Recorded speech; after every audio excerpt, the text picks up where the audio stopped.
Hello दोस्तों, नमस्कार। आप सभी दोस्तों का आपके अपने channel maths in easy way में आपका स्वागत है। जैसा कि आपको पता है कि मैं आप लोगों के लिए इस चैनल पे इस टाइम पे आरआरबी ग्रुप डी के लिए दोस्तों मैं मैथ की क्लास चला रहा हूँ, जो आपकी आरआरबी ग्रुप डी को देखते हुए क्लास चलाई जा रही है और ये आपकी बहुत ही इंपॉर्टेंट क्लास है आपके एग्ज़ाम के लिए। तो चलिए हम देर न करते हुए वीडियो को स्टार्ट करते हैं। तो जैसा कि आप यहाँ पे देख सकते हैं, पहला क्वेश्चन हमारा यहाँ पे क्या है।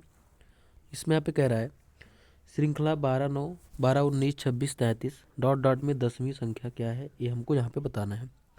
तो जैसे कि ये हमारा क्या है, ये हमारा है समांतर श्रेणी का क्वेश्चन है। किसका है? समांतर श्रेणी का क्वेश्चन है, जिसे हम इंग्लिश में कहते हैं एपी। क्या कहते हैं? एपी। एपी का क्वेश्चन है ये, अर्थमेटिक प्रोग्रेशन का। ठीक है, तो इसको लगाने का तरीका क्या है, चलिए इसको हम देखते हैं। तो जैसे कि पहले इनके बीच का गैप देखते हैं। 12 में 7 जुड़ेगा तो 19 आएगा, 19 में 7 जुड़ेगा तो 26 आएगा, 26 में 7 जुड़ेगा तो 33 आएगा। मतलब यहाँ पर हमारा कॉमन डिफरेंस है जो हमारा है, इसे हम कॉमन डिफरेंस कहते हैं। हमारा डी बराबर हमारा 7 है। तो हमसे इसमें पूछ रहा है 10वां पद, हमसे यहाँ पे पूछ रहा है। तो 10वां पद का फार्मूला हम यहाँ पे क्या लगाएंगे? ए प्लस 9डी। ये हमसे जो 10वां पद है, ये हमारा इसका फार्मूला होता है 10वें पद का। तो ए का मतलब हमारा पहला टर्म क्या है? 12 है। यहाँ पे 12 रख लिए और प्लस में यहाँ पे 9 हो गया, और डी की वैल्यू हमारे पास जो इसमें माइनस करने पे आ रही थी, वो हमारी इसकी डी की वैल्यू हो जाएगी। बस इसी को हमें यहाँ पे रख लेना है। तो हो जाएगा हमारा 12, और प्लस में यहाँ पे 9 सत्ते 63 हो जाएगा, और 12 में 63 जोड़ेंगे, 63 दो 65 10 75। मतलब इस क्वेश्चन का जो हमारा आंसर होगा ए 75, इसका बिल्कुल राइट आंसर यहाँ से हो जाएगा। कितना हो जाएगा? 75। जैसा देख सकते हैं ऑप्शन नंबर बी इसका बिल्कुल राइट आंसर हो जाएगा। इसी के साथ हम आगे चलते हैं। अगला क्वेश्चन क्या है? यदि एक समबाहु त्रिभुज का क्षेत्रफल 25√3 सेंटीमीटर क्यूब है। त्रिभुज का क्षेत्रफल दोस्तों यहाँ पे स्क्वायर देना था, ये गलत दे दिया है। तो त्रिभुज की प्रत्येक भुजा की लंबाई हमें यहाँ पे बतानी है। तो जैसा कि हम आपको बता दें कि हमारा जो त्रिभुज होता है, समबाहु त्रिभुज, उसके क्षेत्रफल का फार्मूला जो होता है √3/4 ए स्क्वायर, ये हमारा फार्मूला होता है। और बराबर ही हमें दे दिया है 25√3। कितना दे दिया है? 25√3। सिंपल सब क्या करना है, √3 से √3 हो गया कैंसिल। ये हो जाएगा 4 का 25 में गुणा होगा तो ए स्क्वायर बराबर हमारा आ गया यहाँ पे 100। कितना आ गया? 100 आ गया। अब इसको हम लिख सकते हैं ए स्क्वायर बराबर 100 को लिख सकते हैं 10 की घात 2। क्या लिख सकते हैं? 10 की घात 2। अब यहाँ पर ए स्क्वायर से स्क्वायर कैंसिल, तो ए बराबर हमारा यहाँ पे आ गया 10। ये का आंसर हमारा यहाँ पे क्या है? 10 है। ये हमारा क्या है? यही हमारी है त्रिभुज की भुजा। ठीक है, तो यहाँ से हमारा इसका जो आंसर होगा ये 10 सेंटीमीटर, इसका बिल्कुल राइट आंसर यहाँ से हो जाएगा। इसी के साथ हम आगे चलते हैं। अगला क्वेश्चन क्या है, इसको देख लेते हैं। यहाँ पे क्या कह रहा है? 12 से 1/2% वार्षिक साधारण ब्याज की दर से निवेशित एक राशि पर 2 वर्ष बाद प्राप्त मिश्रधन 8,250 है। प्राप्त साधारण ब्याज हमें यहाँ पे बताना है। साधारण ब्याज हमको यहाँ पे बताना है। तो यहाँ पर अगर हम साधारण ब्याज को समझिएगा ध्यान से, अगर हम साधारण ब्याज को x मान लें, x, ठीक है, तो जैसे कि हमारा फार्मूला क्या होता है, साधारण ब्याज बराबर एसआई जिसे कहते हैं मूलधन गुणे दर गुणे समय बटे में 100। यही तो का फार्मूला हमारा। तो अगर यहाँ पे हम साधारण ब्याज को x मान लेते हैं, ठीक है, तो ब्याज हमारा इतना है। तो एक फार्मूला यहाँ पे होता है, अगर आपको नहीं पता है, हमारा मिश्रधन बराबर होता है P प्लस एस आई। क्या होता है? P प्लस एस आई, यानी कि मूलधन प्लस मिश्रधन। अब समझिए ध्यान से। अगर यहाँ पर जैसे साधारण ब्याज हमने x मान लिया, तो x तो मान लो यहाँ आ जाएगा हमारा, बराबर में मूलधन अगर यहाँ पे हम निकालना चाहेंगे तो मूलधन कैसे निकलेगा? देखिए, जब अमाउंट से साधारण ब्याज माइनस होगा, यानी कि मिश्रधन से साधारण ब्याज जब माइनस होगा, तब हमारा यहाँ पे निकल के आएगा हमारा मूलधन। ठीक है, तो चलिए इसको हम यहाँ पे लिखते हैं। तो जैसे कि हमने आपको बताया कि हमने यहाँ पे साधारण ब्याज कितना मान लिया? x, और बराबर मूलधन हमारा कितना हो जाएगा? मूलधन हमारा हो जाएगा यहाँ पे 82, 50 और माइनस में x, क्योंकि जब साधारण ब्याज को मिश्रधन से माइनस करेंगे तब हमारा निकल के आएगा यहाँ पे इसका मूलधन। फिर यहाँ पर गुणे, ये मूलधन हो गया, मूलधन गुणे दर। दर हमारा कितना है? 12 सही 1/2, मतलब कि ये हो जाएगा 25/2%। कितना? 25/2। और फिर गुणे में समय हमारा हो जाएगा, 2 वर्ष के लिए दे रहा है तो 2 हो गया, और बटे में हमारा कितना आ जाएगा? 100। तो ये हमारा फार्मूला हो गया। ठीक है, अब इसको यहाँ पे सॉल्व करेंगे। ये 2 से 2 कैंसिल, 25 1 के 25 चौके 100, ये हो गया। अब 4 का x में गुणा हो जाएगा, ये हमारा हो गया 4x बराबर में यहाँ पर हमारे पास आ गया निकल के 8250 और ये माइनस में हमारे पास हो गया x। ठीक है, अब इस x को ले आएंगे इधर, ये 5x बना लेगा और बराबर में हमारे पास यहाँ पे है 8250। बस इसी को हमें यहाँ पे कर लेना है सॉल्व। चलिए इसको हम सॉल्व करते हैं। तो हो जाएगा 5 1 के 5, 3 8, 5 6 30, 2 32, 55 25, ये 0, मतलब 1650 हमारा इसका जो है ये इसका यहाँ पे ब्याज है। कितना है? 1650 रुपये। तो यहाँ पे आप देख सकते हैं आंसर हमारा इसका कितना है? 1650। इसी के साथ हम आगे चलते हैं। अगला क्वेश्चन क्या है इसको देखते हैं। इसमें यहाँ पे कह रहा है इस क्वेश्चन में, यदि एक लंबवृत्तीय बेलन के आधार का क्षेत्रफल 346.50 सेंटीमीटर स्क्वायर और ऊंचाई 21 सेंटीमीटर है तो इसका संपूर्ण पृष्ठीय क्षेत्रफल हमें यहाँ पे बताना है और पाई की वैल्यू में यूज करना है यहाँ पे 22/7। पहले मैं आपको यहाँ पे बेलन का पहले यहाँ पे फिगर बना के मैं समझा देता हूँ। ये हमारा क्या है? बेलन है। क्या है? बेलन है। अब आधार जो बेलन का होता है आप भी देखते होंगे घर में टंकी वगैरह होगी, ये देखते हैं आपकी किसके शेप का होता है? ये वृत्त के आकार का होता है। किसके? वृत्त का।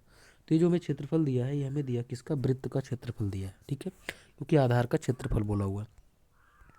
और फिर हमसे पूछा क्या है? हमसे पूछा है संपूर्ण पृष्ठीय क्षेत्रफल। तो संपूर्ण पृष्ठीय जो होता है बेलन का 2πr ब्रैकेट में h+r। तो यहाँ पे आप देख सकते हैं हमें ऊंचाई तो हमें दिया हुआ है, ये h हमें पता है, r हमें नहीं पता, तो r हम इसकी हेल्प से हम निकालेंगे। ठीक है, और पाई की वैल्यू तो हमें 22/7 यहाँ पे दिया ही है। चलिए इसको हम निकालते हैं। तो यहाँ पे लिखेंगे πr² बराबर हमारा हो जाएगा 346.50, ये हो जाएगा।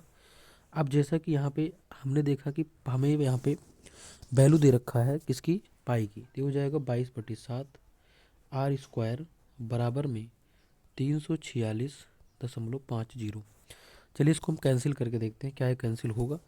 यहाँ पे करेंगे इसको तो 2 ग्राम में 22, ये हो जाएगा 2 1 के 2, 2 7 14, 2 3 6, 2 दूनी 4, 2 पंचे 10। क्या 11 से कटेगा? 11 के 11, 6 17, 11 5 55, 5 60 3 63, 11 से 77, 3 80, 2 82, 55 कट जाएगा आराम से 11 से। चलिए इसको काट देते हैं। तो हो जाएगा 11 के 11, 6 17, 11 5 55, 5 60 3 63, 5 60 3 63, 11 7 77, 3 80, 2 82 और 11 5 55, मतलब कि 15.75 हमारा इसका यहाँ पर ये आ रहा है। तो इसको हमारा हो जाएगा r² बराबर ये बना लेगा यहाँ से 15.75 गुणे 7 यहाँ पे गुणा कर लेगा। ठीक है, अब देखिए अब इसको यहाँ पे लिखते हैं कि 15.75 गुणे 7, इसको लिखेंगे 15.75, 15.75 और गुणे में 7, यहाँ पे क्या है? r²।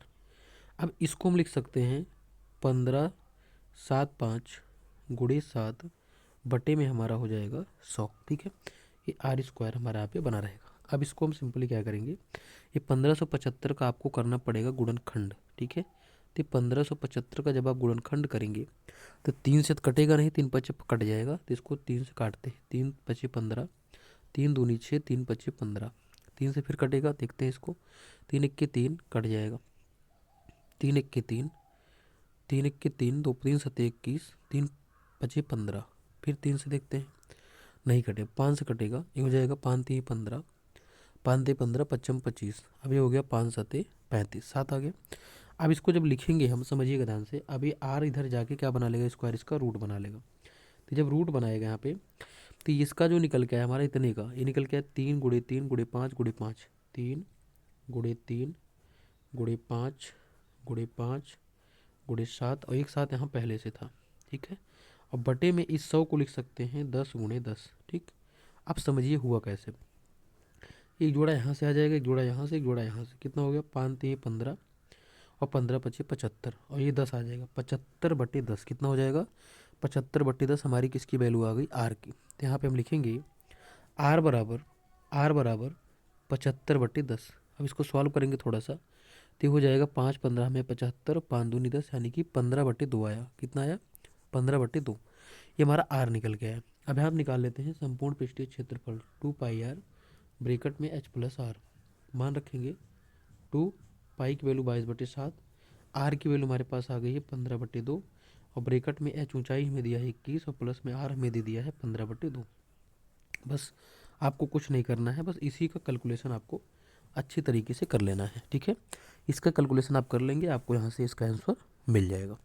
इसी के साथ हम आगे चलते हैं। अब इसमें क्या बोला इसको देख लेते हैं।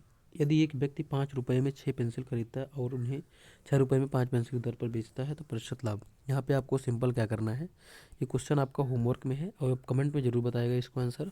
अगर नहीं भी आ रहा है तो आप कमेंट में बताइएगा हमें नहीं आ रहा है। अब यहाँ पे कैसे करना है इसका मैं थोड़ा सा हिंट दे देता हूँ।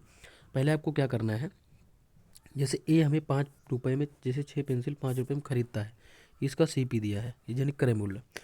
5 पेंसिल 6 रुपये में 5 पेंसिल बेचता है तो इसका क्या है, विक्रय मूल्य यानी कि SP है। तो यहाँ से आपको क्या करना है, एक पेंसिल का क्रय मूल्य निकाल लेना, एक पेंसिल का विक्रय मूल्य निकाल लेना, वहीं से आपको पता चल जाएगा लाभ हो रहा हानि हो रही है। उसके बाद लाभ प्रतिशत या लाभ प्रतिशत हो रहा है, लाभ प्रतिशत निकालना है। तो आपको फार्मूला पता है, ये लाभ इंटू 100 में CP। और यहीं पे अगर आपको हानि हो रही है तो यहाँ पे जहाँ लाभ है यहीं पे हानि आ जाएगी।